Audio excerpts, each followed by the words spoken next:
Of all the creative people I've come across, Balenciaga was easily the most dedicated to the business of making beautiful things. His work absorbed him totally, and there was no room in his life for anything or anyone else. When the Cultural Revolution of the 1960s made it impossible, as he saw it, to produce work of the highest quality, he retired and quickly died of a broken heart. Among the masters of Parisian fashion, Balenciaga was the greatest. Indeed, many would rate him the most original and creative couturier in history. And he was a true couturier, not just a designer. That is, he could design, cut, sew, fit, and finish. And some of his finest dresses were entirely his own work. Let me just pause there. When he says, indeed, many would rate him the most original and creative couturier in history, I'm always fascinated by these people where their peers, the people that are doing very similar things of them, it's like, no. This is the person you should pay attention to. Christian Dior called Balenciaga the master of us all. And Coco Chanel said that Balenciaga was the only couturier in the truest sense of the word, and that everybody else was simply a fashion designer. I've come across this level of adulation for peers in the same industry before. I was reading a bunch of books on John D. Rockefeller and Cornelius Vanderbilt, and I was shocked because I didn't know who Jay Gould was at the time. And Rockefeller, he was asked the questions like, who's the best businessman you've ever known? And he said, without hesitation, Jay Gould. And then Cornelius Vanderbilt, when he was in his 70s and by far the richest American alive, he said that Jay Gould, who was in his 30s at the time, was the smartest man in America. And so we see something similar happening here with Coco Chanel and Christian Dior, super successful in their own right in the same industry. And they're like, no, Balenciaga is the greatest. And part of that is tied to that he could do every single aspect of his work. We just saw this with the episode I did on James Cameron. He can do any job that a movie needs to be made. James Cameron can do it. And so back to Balenciaga, it says that he could design, cut, sew, fit, and finish, and some of his finest dresses were entirely of his own work. And there's a bunch of hints in his early life to how he became the greatest. So he's born in 1895 in Spain in a little fishing village. His father was a sailor, but he died young, leaving his wife and his children very badly off. And so his mother is left with not a lot of money and has to raise her kids on her own. She is the key to all of this, which I didn't understand the first time I read this. But once you finish this and you go back through, you're like, oh, she was the key the whole time. So her name is Isa. She set up as a dressmaker and taught the entire village, the little village, all the women in the village on how to sew. Balenciaga, at age 3.5, he joins her class and he winds up showing immediately astonishing skill with a needle. So we saw this with Tiger Woods. We saw this with Mozart. You're going to see it over and over again. You have some kind of level of innate talent for what you're doing, and then you start unbelievably young. He starts at 3.5. He works in this industry till the day he dies. Or I guess right before he dies, because he retired and then died of a broken heart. And so it says, for the next 74 years, he could and did so superbly, and kept his hand in by doing a piece of sewing every day of his life. That is insane.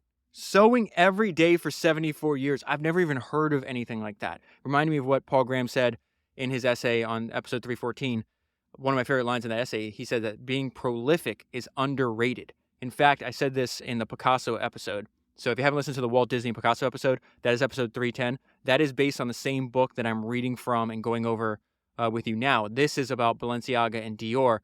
It's this book by Paul Johnson called Creators. It profiles, I would say, maybe 20 of the greatest creators in history. I highly recommend buying the book. Do not read it in chronological order. Just pick the people that you're most interested in. Shakespeare, Twain, whoever it is, Dior, Disney, Picasso, and just go straight to those chapters. And so in that Picasso episode, I'm pretty sure I said this, but here's another example of somebody that was unbelievably prolific, just like Balenciaga. Picasso lived a total of 33,403 days. With 26,075 published works, that means Picasso averaged one new piece of artwork every day of his life from age 20 until his death at 91. He created something new every day for 71 years. I've also seen this before a long time ago. I think it was on episode 154. I read the autobiography of Charles Schulz. Charles Schulz is the animator, the guy that created Peanuts and like Charlie Brown. Check out this crazy stat from his autobiography. Beginning with the first strip published on October 2nd, 1950 until the last published on February 13th, 2000. So it's almost a 50-year run. Schulz wrote, penciled, inked, and lettered by hand every single one of the daily and Sunday strips to leave his studio. 17,897 in all in an almost 50-year run. What did we just say on the previous page, right? Just said Schultz wrote, penciled, inked, and lettered by hand every single one. We just said that Balenciaga was able to design, cut, sew, fit, and finish. It's the exact same idea, just a different industry and a different product that they're making. Back to Balenciaga's early life. Big things start small, something you and I have talked about over and over again. Balenciaga's first product was for a cat. His first original work was a collar set with pearls for his cat. The collar was noticed by a grand lady of the neighborhood. So, like, increasing your surface area for luck is really smart, something really smart to do. Because the person that's noticing this, right, just happens to be the great-grandmother of the Queen of Spain. So she becomes his first patron. At 12, he becomes an apprentice at a tailor to learn cutting, an art that few dress designers actually possess. So that's another, you can't just skip over that. You got to pause. Like, wait a minute. So he can do everything himself, and then he's also adding other skills that other people in his industry lack. How can you obtain skills few others in your industry possess? This reminds me of Kobe Bryant taking tap dancing lessons to strengthen his ankles, and Arnold Schwarzenegger taking posing instruction from ballet dancers. There's very few NBA players that were in the tap dance class, and maybe none, and very few or none in the ballet dancing, like getting tutored one-on-one from a ballet dancer. That is a really smart idea. How can you obtain skills few others in your industry possess? By age 18, he was learning the women's wear trade in a store in San Sebastian in a luxury shop. And so Balenciaga is this great illustration of this maxim. The public praises people for what they practice in private. He starts sewing at 3.5. He's apprenticing at 12. He's in a luxury shop at 18. You see this popping up later on in his career. Experts, as well as customers, marveled at the speed he went about his work, especially the difficult business of fitting models with scores of garments just before a collection. He could do 180 in a day. The explanation is that from the age of 3 to his mid-20s, he learned thoroughly every aspect of his trade. In other words, he's practicing in private. This is way before he was regarded as the best designer in Europe. He put in decades of practice, building on his immense natural gifts. He had, for instance, strong, powerful, but also delicate hands. And this is wild. And he's also ambidextrous. He could cut and sew with either hand. That would be like me being able to read 2 books at once, one with each eye. Like, that's crazy. In 1919, so that means Balenciaga's about 24 at this time, he opened his first shop. He's still in Spain. He has not gone to Paris yet. So he opened his first shop in San Sebastian on a coast more frequently by high society. Go to where your customers are. From the very beginning, he only wanted to dress the very best. Remember this for more and later when he's compared to Christian Dior. Okay, this is very, very important. He only wanted to go to the very, very top. Go to where your customers are. He's like, all right, go to where the rich people are because that's the people I want as customers. And this works because he gets the attention of the Spanish royal family. He was soon in demand at court in the Spanish royal family. In the last phase of the Spanish monarchy before its suspension in 1931, he was working for the Queen. And guess what happens if other people know that you designed for the Queen? They're going to want your stuff too. He has rapid expansion of his business from an early age. So he's got the first of his shops in San Sebastian. Then he's going to expand. He opened a second house in Madrid and then a third in Barcelona. All 3 were called Isa after his mom. What'd I say? She's the key to everything. Wait till you get to the end. He's got like a shrine to her. So they're named after his mother. His Spanish business, this was a family-run business. His Spanish business was run with the help of his sister, his brother, and other relatives, and was from the first to the very last time very much a family firm, though it was a very substantial scale. They had 250 people in the Madrid house alone and another 100 working in Barcelona. And so then the Spanish Civil War breaks out and he's going to have to shut down. So he would be around early 40s at this point. And so he's got to figure out where to go. If you're interested in fashion, you know where you're going. He's going to Paris. He eventually is going to reopen in Spain. I think he's just closed for 2 years. But most of the industry attention and energy is in Paris. And important to note, this is not the first time that he's going to have to shut down temporarily because war, obviously going to Paris. When the Nazis invade, he's going to have to shut down temporarily as well. So he's 42 years old. He's in Paris. And he presents his first collection. The next year, for his second collection, he actually gets the Duchess of Windsor as a client. And then for his third collection the next year, Saks Fifth Avenue places a giant order. So from here on in, it says he was launched. And thereafter, until his retirement at the end of the 1960s, he was one of the major Parisian houses and himself was regarded as the very top dressmaker. And I do want to pause here because I did something this morning before I recorded. Because this is another example of like, you and I have talked about this, like if your industry has some kind of like city center where all the talent is, it's probably a good idea to go there. This has been like shown over again in history. The example I use, there's a bunch of examples, but I think the best one is actually if you are a young mechanically declined man interested in building a car, and you were alive in 1900, you better get your ass to Detroit. That's where all the talent was. They wind up knowing each other. It just makes for a very fascinating life story. And so you see the same thing that's happening in the 1930s and 1940s in Paris. And so there's a bunch of examples in the book. It's like Dior, Coco Chanel, Balenciaga, Balmain, I think is how you pronounce it, Yves Saint Laurent. They're all in this book. And I went and walked through the design district, which is like where all these people are housed in the city that I live in.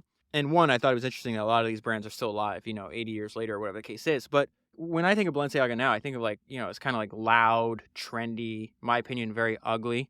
It wasn't like that. It was the opposite of like that when Balenciaga was running it himself. I think, in my opinion, if he was alive, the founder would be rolling over in his grave. I'm going to get to this later, but he designed, one of his basic principles of the products that he made was the importance of permanence. I have never heard of this. It blew my mind, and I'll get there in a minute. His dresses were bequeathed. There is dresses still, like the dresses that he made with his hands are still, women have passed them along to, now I guess it'd be their either granddaughter or great-granddaughter. I had never even heard of such a thing. And so I just thought it was interesting. When I was looking, when I went on the walk this morning, I was looking through the store window. Everything was closed. It was early in the morning. I was like, wow, this stuff is really ugly and very trendy. And I just can't imagine somebody wearing this, 40 years from now, where you literally have examples of people wearing a dress that he made 75 years ago. And so that came to mind when I read that line where it's like, no, this guy was the top dressmaker in the very center of his industry at the time when it was, expanding and there was all this energy. And wait till you get to how important the fashion industry was to the Paris economy. Before we get there, I want to pull out one paragraph that I thought was very interesting because he's deadly serious about his work, deadly serious about the quality. It's not a game to him at all. He gets invited to like design. There's like a collection of dolls that they're giving to some princesses. I think they might be in England or something. And so all the top Parisian fashion designers were invited to make pieces for the wardrobe of the dolls. And Balenciaga was not having it. It says the fact that Balenciaga was invited to contribute underlined his membership in the Parisian elite, but he declined, not wishing to take part in mere publicity stunts, a characteristic assertion of his high seriousness. And then we see again just a few years after having to shut down his fashion houses in Spain, he has to do the same thing in Paris. Balenciaga soon had to contend with a new war. This is Hitler's war, the World War II, in September 1939, and shut down his Paris house for a time. In France, now this is what I mentioned earlier. This surprised me. In France, the fashion industry was regarded as a vital exporter. I don't even know. Paul Johnson's a great writer and a historian. I read this, I'm like, there's no way this could be true. But if it's in the book, I trust that Paul researched it. In 1938 and 1939, one exported couturier dress would pay for 10 tons of imported coal, and a liter of exported perfume would pay for 2 tons of imported gasoline. Seeing words on paper that doesn't even seem real. That's incredible. So he's closed down for a year or two. The fact is he was one of the few that were allowed to reopen because his ally, Balenciaga's ally, was King Franco of Spain. Remember, Balenciaga was from Spain, and Franco was an ally of Hitler. So he was able to reopen his fashion house in September 1940, and he was just one of 60 firms that the Germans allowed to function. And so once the war ends, France is devastated. It's bitterly divided. It's impoverished. What's interesting is these are conditions ripe for launching something new. And then this is where we have this. He's an older person in the sense that like Christian Dior wasn't a successful fashion designer up to this point. He only had like a 10-year run or something like that because he winds up dying young. But he comes in and he realizes like, oh, the conditions are ripe for launching something exciting, giving the people something to be excited about after going through, 6 years of war or whatever it was. Now, this is really important that I mentioned earlier. Industry-specific talent tends to cluster in the same physical location. And this is important because both Dior and Balenciaga would insist on the very best like subcontractors, the people actually producing like the materials that they're using to make their creation. So I'll get there in a minute. But the big thing that you're going to learn about Christian Dior is that you don't get to the top by fitting in. You need to stand out. This is the James Dyson approach, right? Difference for the sake of it. All this was in preparation for his first proper post-war collection. This is Christian Dior now. When a sensation was caused by an unknown designer. That's Dior. Dior was using prodigious quantities of precious materials and thumbing his nose up at wartime austerity. And what's fascinating about Dior is he kind of comes out of nowhere, right? He just went from series of kind of one failure after another. So let me give you background to understand like how unique this was. First of all, this was fascinating. So Dior's father was a successful businessman who ran a fertilizer factory. His dad specialized in producing liquid manure. Another way to think about this is the foundation of the Dior empire was literally shit, in the literal sense. And what's crazy is 50 years from now, right, from where we are in the story, Dior would be the beginning of Bernard Arnault's LVMH empire. If you haven't learned about that connection, go back and listen to the first of many episodes that I'll make on Bernard Arnault. It's episode 296. It's very fascinating, and he's going to come up a few times in Dior's story as well. But back to his dad, this idea where the only reason that Christian Dior could afford, like how he got to Paris, was that his dad's liquid manure business was so profitable that he had a bunch of houses, and one of those houses was in Paris. And even before he was a fashion designer, we see that with like a lot of the people that you and I talk about, true interest is usually revealed early. He loved drawing. He loved dressing up. He would design like fancy clothes for his sisters when he was like a young kid. But what was fascinating and surprising about that is he didn't first go into the fashion business. In fact, he also loved art. So the prehistory of Dior's fashion business is the fact that he becomes a partner in an art business in Paris. His father put up the money so he could get into the business. And then when I read this next paragraph, let me tell you what I thought. Let me read the paragraph to you first. It says, then troubles came. Dior said, I never really got over them. His brother was locked up in an insane asylum. His mother died. And during the Depression, his father went bankrupt. And at the same time, Dior's art gallery failed. And so I wrote, would there be a Dior fashion brand if this never happened? Opportunity is a strange beast. It frequently appears after a loss. My previous note, what I just read to you, was written before I read this sentence, and it's exactly what had just come to mind. Without this financial disaster, Dior would probably have spent his life as a middle-ranking art dealer and died unknown. And so he takes this opportunity, he just takes a bunch of like random jobs. Like the way you would describe what Christian Dior is doing before he's going to get this crazy opportunity, like you won't even believe what's about to happen, was that he was essentially hovering on the fridges of the fashion industry, right? He was broke, taking humble jobs in the industry that he wanted to work in. And then let me read this to you. This is fascinating. Then came a unique stroke of fortune that transformed his life. And this is what Paul writes. In this book, I do not perhaps pay enough attention to the role of luck in the creative process, especially to the way it sometimes allows a frustrated would-be creator to fulfill his destiny. Dior certainly believed in luck. I want to pause there before I get into Dior's like superstitious behavior. Last week, in the Paul Graham episode on 314, he said this because he's read a bunch of biographies just like I have.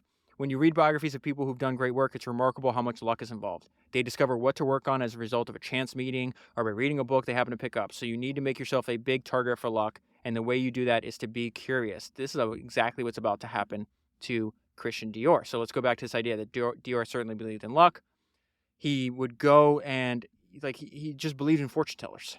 And so one of his fortune tellers told him that women will be very lucky for you. You will earn much money from them, and you will travel widely. And so he believed that, even though he had no reason to believe that at that point. What does I mean by that? As of July 1946, Dior was a nobody who was in his 40s with nothing in his design career to suggest a genius. Yet it is at this precise time, right? This is the stroke of fortune that changed Dior's life. Opportunity is a strange beast. It frequently appears after a loss.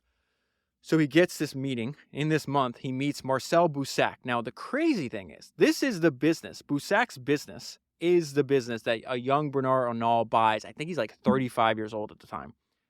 So Bernard is going to buy this business 40 years from where we are in the story. I love how all this stuff connects together. It's always fascinating to me. So Dior meets Boussac, right? Boussac at the time is a textile magnate who was called the King of Cotton. Boussac wanted to own a big Paris fashion house to give prestige to his booming but kind of boring business. And so someone had told Boussac that Dior might be able to help produce his ideas.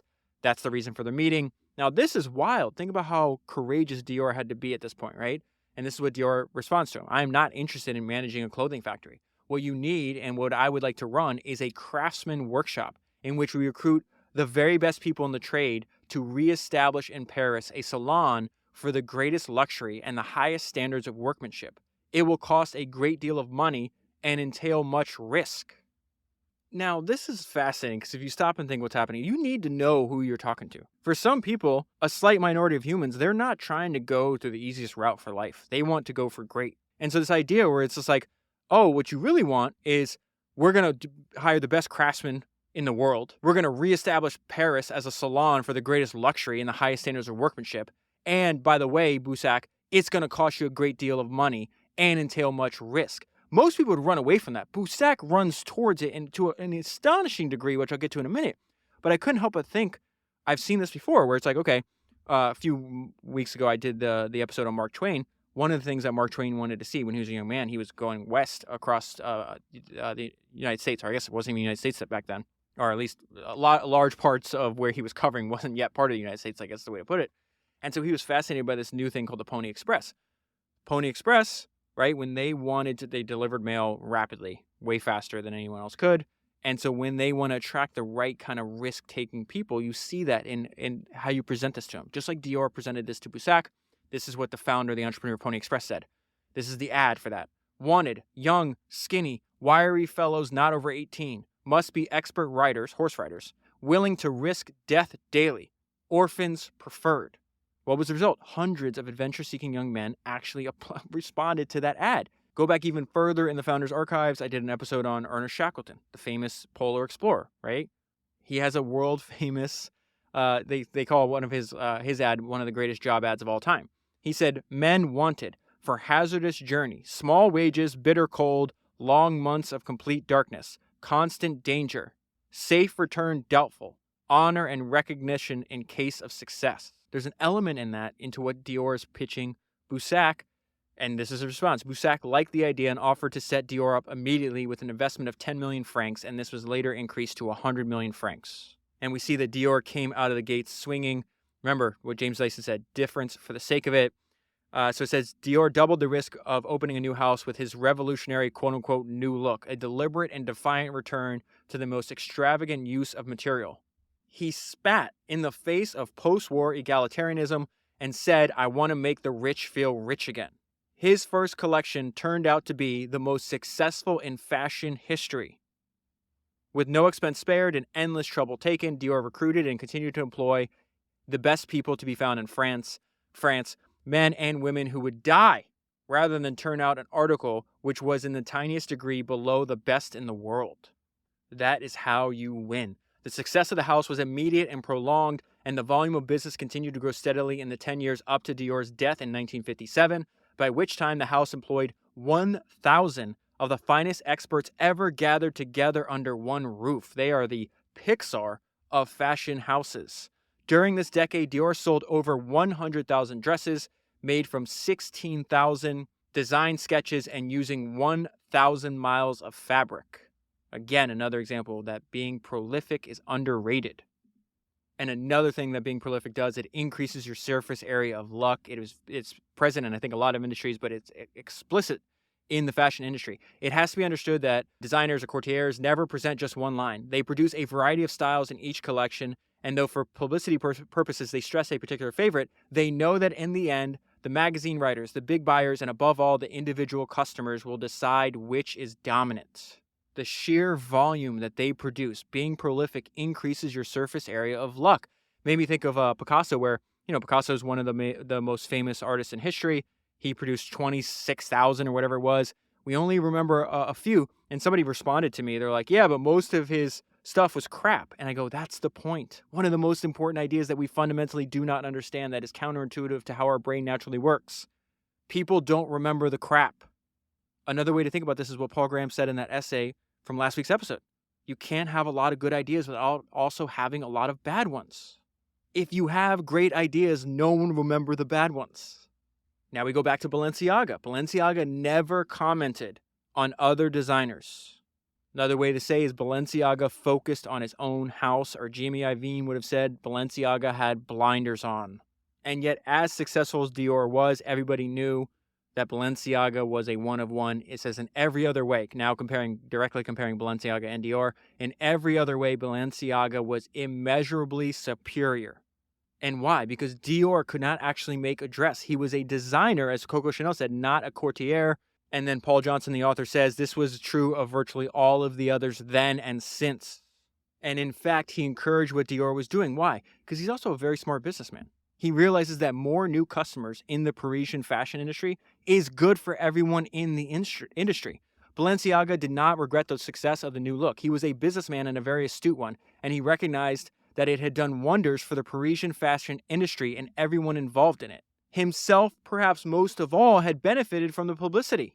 He certainly did not see Dior as a rival, and he had no fear that his own claims to excellence would ever be overlooked. Dior dressed the rich, Balenciaga the very rich. And this was known at the time. It says during the 1950s, a woman graduated from Dior to Balenciaga. So what is Dior doing for Balenciaga? He's filling the top of the funnel. He's just going to bring him more customers. It just may take a few years. And then to Dior's part, he recognizes, like, I'm not Balenciaga. Dior was never jealous of Balenciaga's superior skills. He recognized them and revered the man who possessed them. Dior always called Balenciaga master. And again, they know each other. That's why it's so important to getting to wherever your industry is located. When Balenciaga's partner, this was his lover, died, Balenciaga was so upset that he seriously considered retiring, and then Dior went to see him and begged him to stay. We need your example and all that is best in our trade. And so what kind of person gets to the absolute very top of their profession? We've seen this before. Balenciaga had a religious level devotion to his craft. He regarded making dresses as a vocation, like the priesthood, and an act of worship. He felt that he served God by suitably adorning the female form which God had made beautiful. His approach was reverential and indeed sacred. His premises reflected his own vocational tone. So this part was fascinating. So what they mean is not only does the best companies take on the personality of their founders, but their actual headquarters will look like the founder's approach to his business. Balenciaga's house in Paris looked like a church. And they compare it to some of the other designers at the time. And some look like a London townhouse or something that's warm and inviting. And so it says his house was like a church and indeed a monastery. When people visited, they said it was like entering a covenant. They would describe the atmosphere as monastic in both an architectural and in a spiritual sense. And even the environment within, the working environment, it's very much like you would feel almost like monk-like. Nobody spoke. If it was absolutely necessary to speak, the voice had to be hushed or reduced to a whisper. Security was intense. It was difficult not just to get in at all, but to move from one room to another, for all entrances were guarded. Customers, which were called patrons, were only allowed in by appointment. And then the room where Balenciaga actually worked, it was totally inaccessible except to his most senior staff. This was hilarious. At one time, it was widely believed that he did not actually exist and that Balenciaga was a pseudonym. So they talked about the fact that he would never court publicity. He wouldn't go out to dinner. He was in it for the work itself, to the activity of making beautiful, beautiful dresses that were bequeathed, which we'll get to in a minute. He definitely preferred to move in silence. He never did anything to court popularity. He never gave interviews except once to the London Times when he decided to retire. He never went out in society, and there are virtually no photographs of him and none of him at work. His remoteness was not a pose, but part of his dedication to his art. He worked fanatically hard. Each collection that he made had between 200 and 250 designs, all of which he completed himself, since he had few trusted assistants and often turned down promising juniors. In fact, a 17-year-old Givenchy tried to work for him, and he said no. More on how he worked. He never raised his voice. Indeed, silence was his norm. There was something noble about him. In just one day, he could get through fitting sessions for 180 outfits by dint of intense concentration. Where have we seen that again? Edwin Land said, intense concentration for hour after hour can bring out in people resources they didn't know they had. It's one of the key traits that Balenciaga used to get through these crazy days. So in one day, he could get through a fitting session for 180 outfits by dint of intense concentration and by working with a team who knew exactly what his gestures signified, for few words were spoken.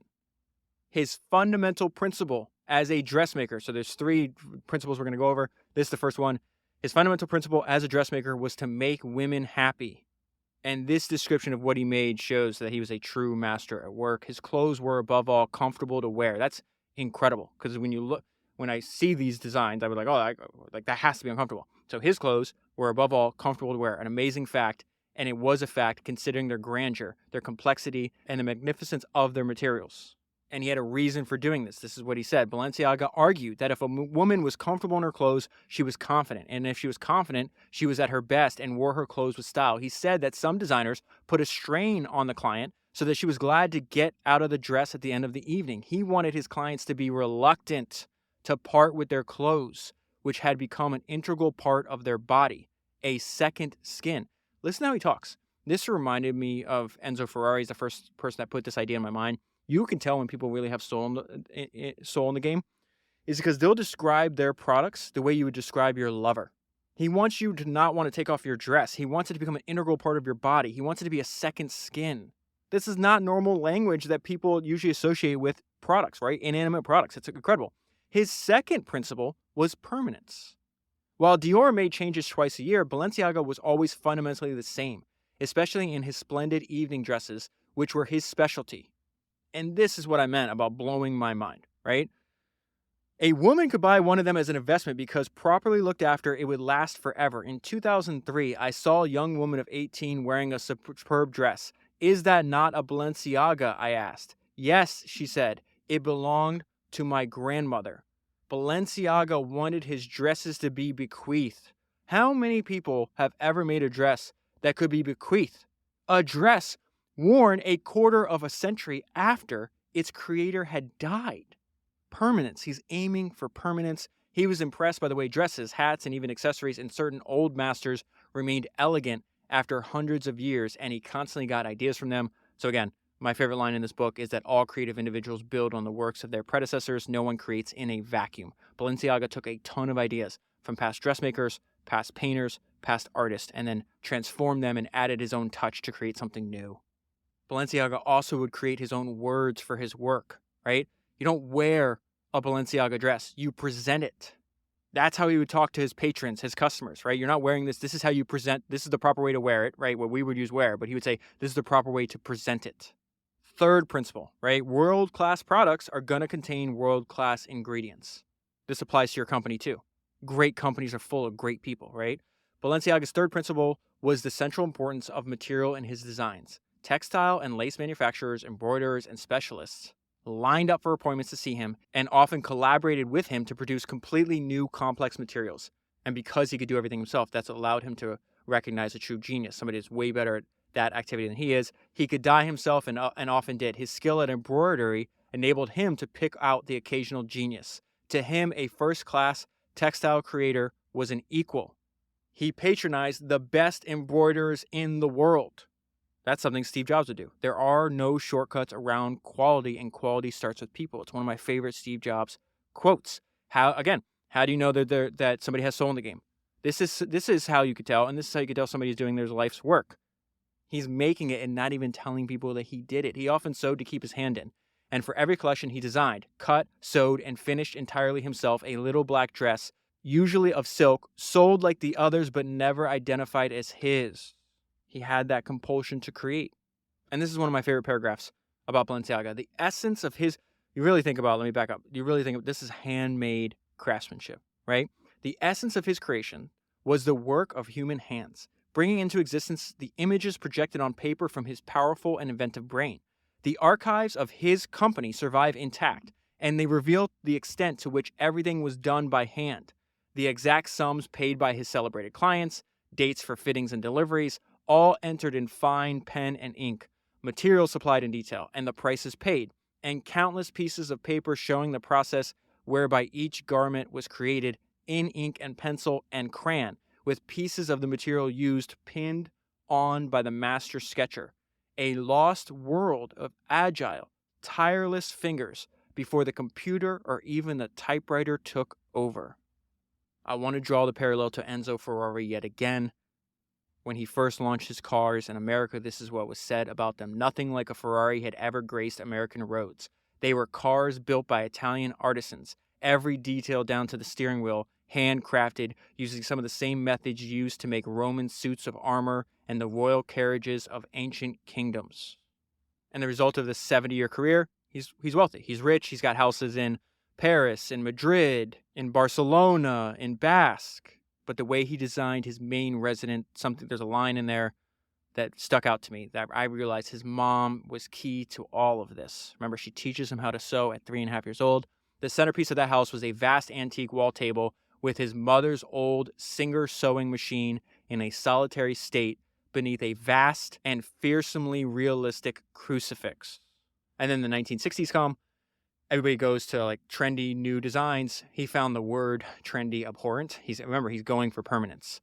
So it says Balenciaga continued designing for a time, and it is significant that his dresses of the late 1960s, against the trend, cut against the bias, as he put it. That is a great maxim. That's a direct quote from him. Cut against the bias.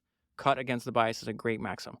So it says Balenciaga continued designing for a time, and it is significant that his dresses of the late 1960s, against the trend, cut against the bias, as he put it, are now the ones most admired, collected, and copied. Balenciaga has been genuinely regarded as the greatest dressmaker in the world. Abruptly, he retired, shut down his Paris house completely because there was no possible successor, and returned to Spain. He died in 1972. It is most improbable that the kind of dresses Balenciaga created in the 1950s and 1960s will ever be made again.